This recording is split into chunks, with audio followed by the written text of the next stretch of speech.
We're good. Wow, another brilliant performance, of course. No, yeah, I don't even surprised about that. But first, I want to ask you, what does it mean to you to be in this film? I think it's always been, it was a privilege to be asked, you know, because it's such an institution now. And I just love magic, and I love the world, and I love her writing, and I think she's a genius. So, and since anyway, I think acting's just like putting on a load of clothes and dressing up and fantasizing. This is like the ultimate fantasy, although you have to work harder on the fantasy bit, because a lot of the time you're in this sort of green screen space, so you have to do a lot more imagining than a lot of other films. Yeah, I mean, was this a big challenge for you? A little different from what we're used to seeing from you? It's a challenge. You know what? When you get a small part, it's more difficult than a bigger part, because you've got very little time in which to do something or make something, you know, make your point, I guess. And also, you're not on for long. So usually with acting, the best is, you know, the more you do it, the less you think about it, which is ideal. But so you can overthink things very easily in a small part, particularly when you're waiting in your trailer for days. You know, you're just finally wheeled out for a close-up and you go, oh my God, what am I doing? You know, so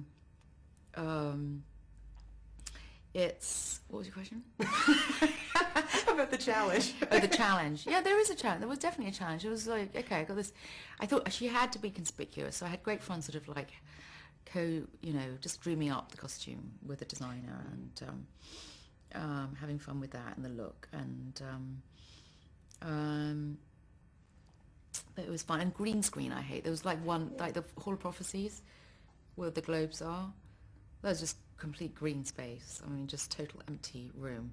How do you get used to that as an actor? I don't, actually, and it's pretty horrible. It's really discombobulating. You can do some really bad acting in green screen. And a lot of the time is you think, oh God, I just feel so out of touch or just sort of not grounded. And actually it's because you're in space and you have no idea what's around you, you know, and it is really throwing. Also, it makes me feel sick, actually, that green, because it's so bright. Yeah.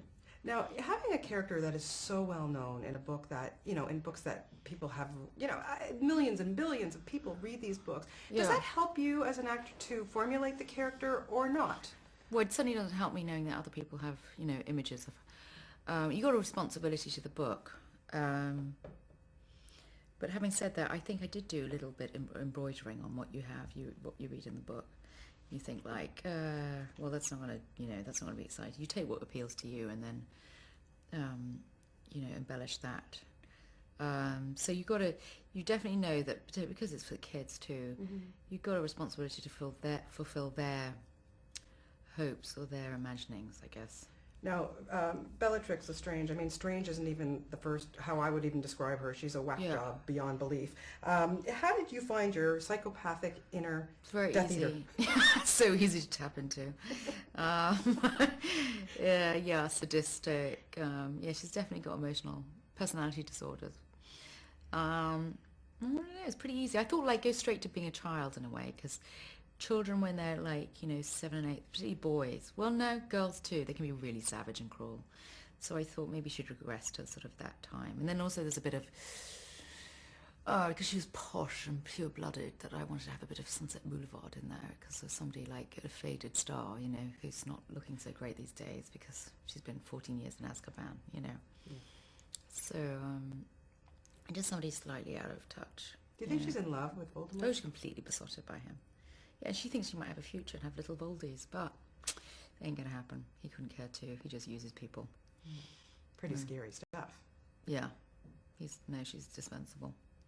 She is, yeah, I mean, I have to say, she's pretty well the wackiest character I think you've ever played. Was it like you say, it was a small role, but it's very impactful.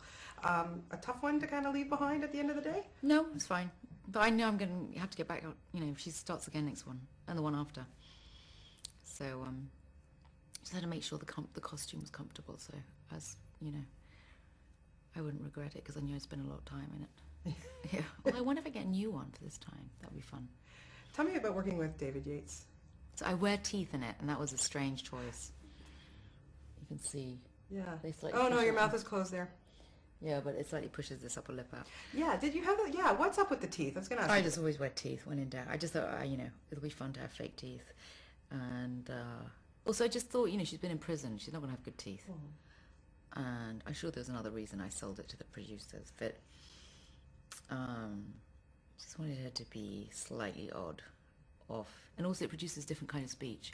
The unfortunate thing is when you're wearing teeth, though, your upper lip often sticks to it because it dries out your mouth.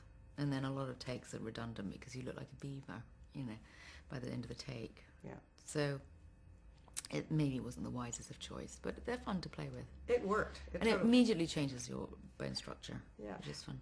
Tell me a little bit about working with David Yates, the director. I've heard only good things about this guy.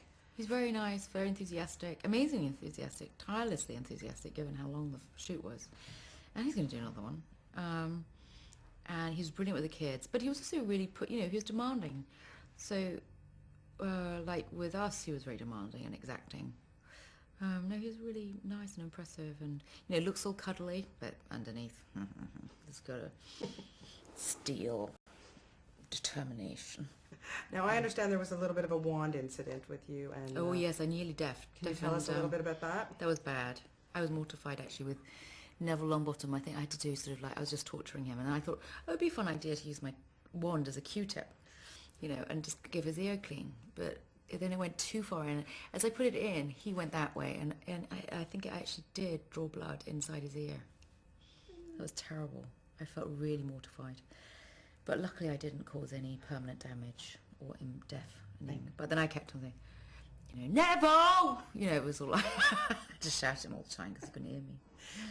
That's good thing. Helen, do you now, when you get scripts or look at things, do you kind of choose a little bit now that you're a mom, you change your palette? Yeah, you definitely are more picky as a mom because you think, well, is it worth relocating? Is it worth, giving up, all that time away from your kid? So no, definitely you do. A lot of times you think, no, not worth it. What impressed you about the three main leads in this movie? I can't even believe we were saying earlier that they've been doing this for 7 years, and we've seen them grown up in front of our very own eyes. Yeah. And they seem completely normal. What impressed you about them? They're weirdly normal. They're abnormally normal. They're actually very nice and very well brought up, but they're really enthusiastic and conscientious and just don't seem at all impaired in any way. I mean, in any way affected in a bad way by what's happened to them. But the producers and everybody involved in the film, they've really striven, worked hard at creating a normal environment for them. And it's a very happy set. I mean, it's not like a normal set going to do Harry Potter. It's like this weird camp. I mean, it's not weird, but it's like this, it's... very familial. Yeah, it is very familiar, and always the same people work on the same film, so it's, it's actually probably a rather stable environment in which to have childhood. That's good.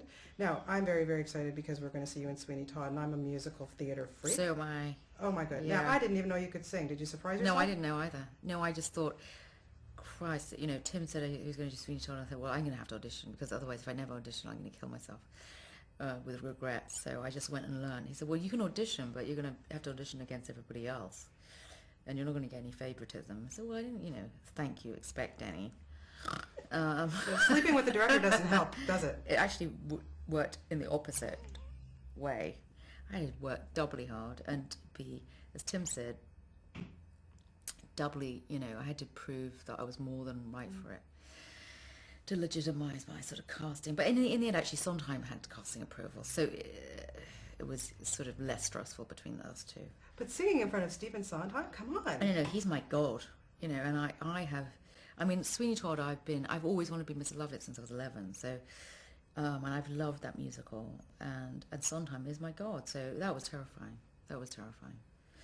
But luckily he liked me, and it was a dream come true. I loved it. I loved every bit of it. I cannot wait to see that. Mrs. Lovett, oh my God, you're going to be another wacko. Yes, she's fairly abnormal. Helena, always a pleasure. Thank you so much. And best of luck to you. Thank you. Thank you. Yeah, thank you.